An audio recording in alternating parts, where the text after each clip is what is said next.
High friend, my channel মাউন cooking.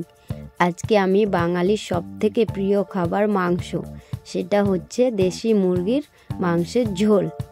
এখানে আমি মাংসটা ভালোভাবে ধুয়ে নিয়েছি, কেটে নিয়েছি, নিয়ে এইভাবে পিস পিস করে নিয়েছি।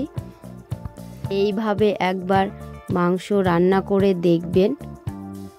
পেঁয়াজটা কেটে নিয়েছিলাম, এবার দিয়ে দিচ্ছি। এখানে আমি 10-12টা পেঁয়াজ নিয়েছি, রসুন আদা বাটা, হলুদ গুঁড়ো, ধনে জিরে গুঁড়ো, লঙ্কা গুঁড়ো, লবণ এখানে দিয়ে দিচ্ছি।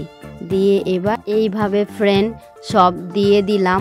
এখানে আমি তেল দিয়ে দিচ্ছি, যতটা তেল দিবেন সব একবারে তেলগুলো দিয়ে দিবেন। ভিডিওটা স্কিপ করবেন না, পুরোপুরি দেখেন, আশা করি খুব ভালো লাগবে। এখানে আমার তেল ঢালা হয়ে গেল, এবার আমি মাংসগুলো হাতে কষিয়ে নেব।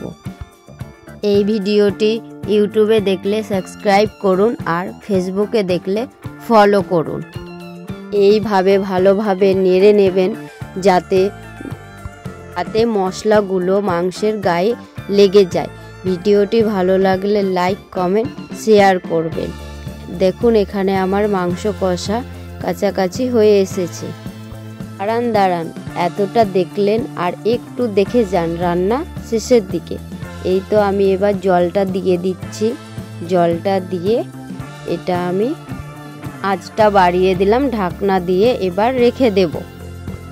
আধা ঘন্টা হয়ে গেছে, এবার আমি ঢাকনাটা সরিয়ে দেখে নিচ্ছি রান্না কতদূর এগিয়ে এলো। এই যে আমি এবার নাড়িয়ে দেখছি এই দিক ওই দিক।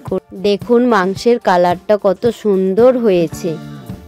দেখে মনে হচ্ছে না যে এখনই সামনে পেলে মনে হয় এখনই খাবারটা খেয়ে নেব। এইভাবে রান্না করলে বাড়ির সবাই খেতে খুব পছন্দ করে, আর আমার হাজবেন্ডও খেতে খুব পছন্দ করে। এবার আমি মিট মশলা দিয়ে দিলাম, আর স্বাদ মতো একটু চিনি দিয়ে দিলাম যাতে মাংসের স্বাদ আসে। রেসিপিটি কেমন লাগলো সবাই কমেন্ট করে জানাবেন। রেসিপিটি ভালো লাগলে বানাবেন। আবার দেখা হচ্ছে নেক্সট ভিডিওতে।